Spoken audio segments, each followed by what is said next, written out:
All right, idiots. All right, idiots. We are back Back for another one. at Hustler. Oh my God, the end's missing. Look, The lighting we're might about to not play be the 5-5-100, baby. good. No, we're not. We're playing the 5-5, or honestly, whatever we can get into. Yeah, we're on the wait list for the 5.5, 1K max. I think he'll be buying in for 500. I haven't decided, either 500 or 1,000. I would like to play big. We're gonna run this shit up for the first time in the vlog. Both of us are gonna book wins. No, we've both booked wins. No, we're both gonna massive book wins, massive wins. Thank you. Why are you squinting? Other The than light's that- not in your eye. That's pretty much it. Good fucking thing.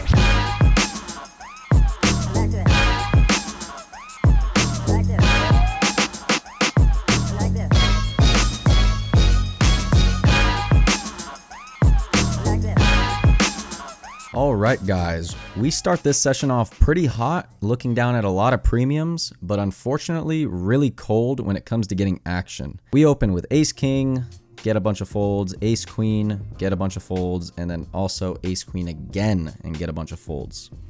Unfortunate, but it seems like a pretty good table because the guy on my right is a drunk fellow and he is donkeying it up. So me and Tyler will be looking to get involved with him a lot this session. So in this first hand here, I wasn't able to set up my camera in time. It was one of the first hands I was dealt. But I have pocket kings under the gun. I raise it up to 20, and the small blind is gonna 3-bet me to $90. His range is gonna be pretty tight considering he is out of position. So I'm gonna bump it up again to $300 with about 250 behind.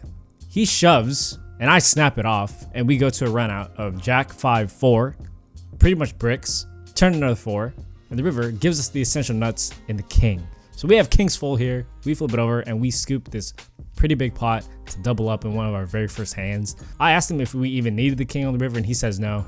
So we were ahead the whole time, nice to hold, and it's nice to double up in one of the very first hands. Let's keep this going. In this hand, I have 6-5 suited. I open under the gun +1 to $20. The cutoff calls, and the button's gonna raise to 130. His range could be more wide than usual. I don't have any reads, and it's still pretty early in the game. But I essentially make the call with stacks being pretty deep and a playable hand post flop. The flop comes a great one for us, Ace Queen 2 with 2 hearts. I check and the button bets 140. I make the call hoping to improve on the turn here, but that is not what happens. An offsuit 4 on the turn. The button bets 280, and now I'm in a pretty uncomfortable spot. If I call here, I feel like I'm essentially committing my whole stack to the pot, and with just a 6-high flush, I'm not really sure if I can call here, even though I'm getting amazing pot odds, but it just didn't seem like a great play to commit the whole stack here with just a 6-high flush, and so I do let it go. And we never find out what the other guy has, so not sure if that was the right fold or if I even should have made the call pre-flop, but as played, that's what happened. Pretty unfortunate. In my first significant hand of the night, we look down at King Queen of Hearts in the cutoff. Tyler actually opens up the action in this hand to $20. We have 2 callers in between. I call in position, and the big blind completes his action with a call. Heading 5 ways to a flop of 10-9-3 with 1 heart. The big blind checks, Tyler checks, middle position bets out $40. The second middle position player folds, and when it gets to me in position with my gutter, 2 overs and some backdoor disgusting intentions, I decide to make the call. The big blind and Tyler also make the call. The turn is an absolute brick 4 of clubs, so our heart draw is out the window now. The big blind and Tyler check to the flop aggressor, and he jams it all in for $300. We make the quick snap fold. So Luke folds, and as you can see here, we were on the nut flush draw the whole time. And facing this jam, I already folded another flush draw. I'm not gonna fold the nut flush draw. So this time I do make the call. We tell him we're on a draw, and the river comes an offsuit ace. He flips over King 10 for a 10, and we get there on the river by rivering top pair in a really weird way. So we win this pot, surprisingly, and not the way that we thought. And it's nice to bring in this pretty good one. All right, guys, for this hand, we are off camera, unfortunately. We look down at Ace King offsuit with no spade in the small blind. It actually folds all the way around to the drunk donkey on my right, who's been mixing it up and losing thousands of dollars. He opens to $15. We're gonna be putting in a raise, so we bump it up to $60. And he quickly makes the call with no thought. Heads up to a flop out of position of 9-7-7 with 2 spades. Again, we do not hold any spade in our hand. I decide to c-bet this for $60 because this man calls pre-flop with anything from 8 deuce offsuit to jack 4 suited. So I think I can get a lot of value and fold out a lot of those hands. Vice versa, either way, who cares? Everything backfires though when he jams $500 in my face and enunciates, "I'm going home. Let's do this." I honestly go back and forth. I think ace high might be good here. No bullshit, it might, but given that we are down on the session and I really don't want to pay this guy off, even if he has the slightest of pair or if he has spades, I don't know what he has. I just decide to wait for a better spot and fold my hand, and he flips over ace king of spades. So a really weird hand. He actually had us pretty much dominated and just free rolling on us. So a good thing that we folded, but couldn't get involved with him this time. So suited ace just worked for me, so let's do it again. I open up ace 4 clubs under the gun to $20. +1 calls, and the drunk guy that's sitting right next to Luke raises to $100. I call the suited ace, and +1 goes all in for less. I flop the absolute joint 10-9-5 all clubs, and at this point I'm just trying to figure out how to get the most money in. But before I can even do anything, the drunk guy bets $100 out of turn. And at this point, I'm just gonna call and pray to God that he puts all his money inside the pot. Turns an ace, might be an action killer. It's way overkill. I check, he checks it back. At this point, I pretty much know he's scared of the ace. And the river's an 8, no club, which is good for us.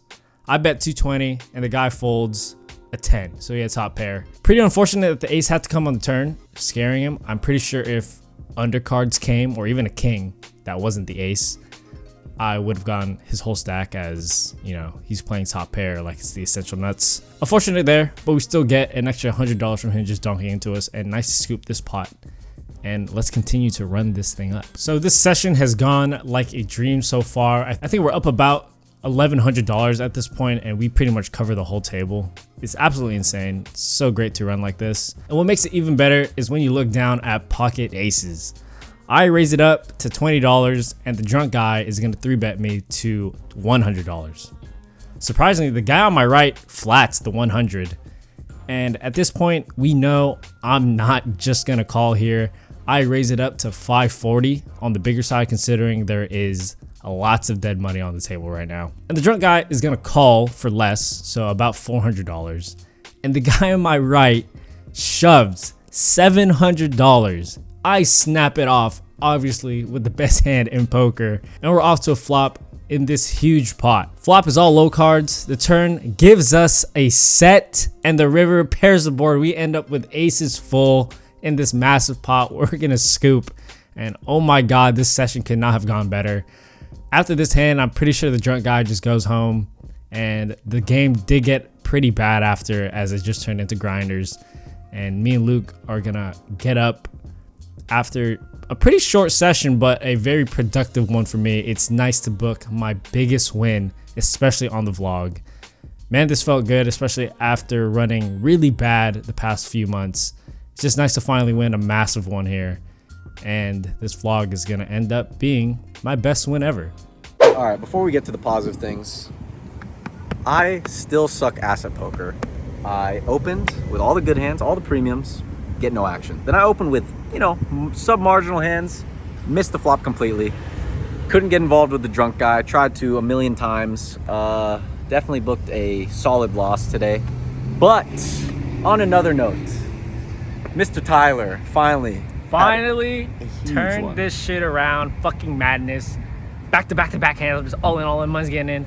I'm so scarred from running like absolute dog shit that when I had the aces hand, the final hand, I thought it was my time for everything to just go back to how to be I up and then come back down to even, one of those. And I was ready to staple my nuts to the felt if I lost that hand. But turned the nuts, rivered the nuts. Oh, that's kind of cool. And then I took his chips, rubbed it on my yeah, your biggest win, right?